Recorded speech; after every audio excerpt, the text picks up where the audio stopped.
تالار مقامات اجرایی حاکمیت دولتی ناحیه شهرینان پر از تماشابین بود. نمایش فیلم حجتی مرد راه که از جانب مؤسسه دولتی تاجیک فیلم کارگردان تاجیک ناصر سعیدов تهیه کرده بود همگان را به این تالار جمع آورد. فیلم حجتی مرد راه دایر به دستاوردهای استقلالی دولتی جمهوری تاجیکستان، زحمت‌های ارزنده خلق تاجیک، مخصوصاً اساسگذار صلح و وحدت ملی پیشوای ملت محترم امامعلی رحمان برای به دست آوردن صلح تهیه کرده است نقل می‌کرد. قید کردن به مورد است که استقلال دولتی ما به آسانی به دست نآمده است. با تاثیر قواهای بدخواه داخلی و خارجی کشورمان به جنگ شهروندی کشیده شده بود که باعث قربانی‌های عظیم جانی، تلفات و خسارات بزرگ سیاسی، اقتصادی، اجتماعی و معنوی گشته پایه‌ها، رکن‌ها و اساس‌های دولت را فلج گردانید. تنها در تاریخ 16 نوامبر سال 1992 در قصر ارباب شهر خوجند اجلاس 16 شورای عالی جمهوری تاجیکستان به نابسامانی‌ها خاتمه بخشید. تماشاگران فیلم حجتی مرد راه دایر به آغاز جنگ شهروندی تاریخ نوین تاجیکان معلومات‌های بیشتر گرفتند. تماشای دستجمعانه فیلم حجتی مرد راه مورد تماشای دستجمعانه قرار دارد.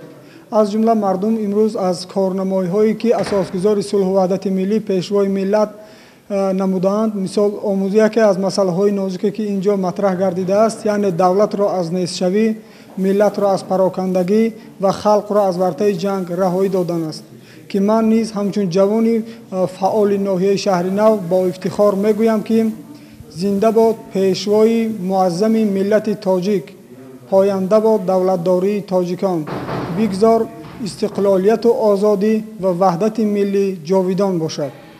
باید گفت که فیلم حجتی مرد راه در همه شهر و ناحیه‌های منطقه ایثار به نمایش گذاشته شد که بیشتری تماشابینان را جوانان تشکیل میدادند.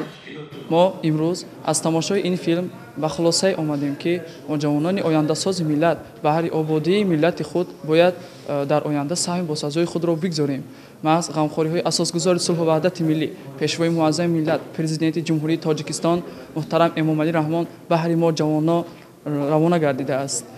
ما جوانان آینده ساز ملت غمخوری‌هایی که اساسگذار صلح و وحدت ملی بر ما کرده‌اند جواباً گفتنی هستیم که و قول می‌دهیم که دانش خود را در دانشکده‌های عالی کشور باز هم تکمیل داده بهر آبادی تاجیکستان عزیز خودمان سهم با سازوی خود را بگذاریم. جایز به قید است که فیلم حجتی مرد راه سال روان بخشیده به روز پرزیدنت و به کار درآوردن اگریگات یکم نیروگاه برقی آبی راغون تهیه و در تمام شهر و ناحیه‌های مملکت به نمایش گذاشته شد.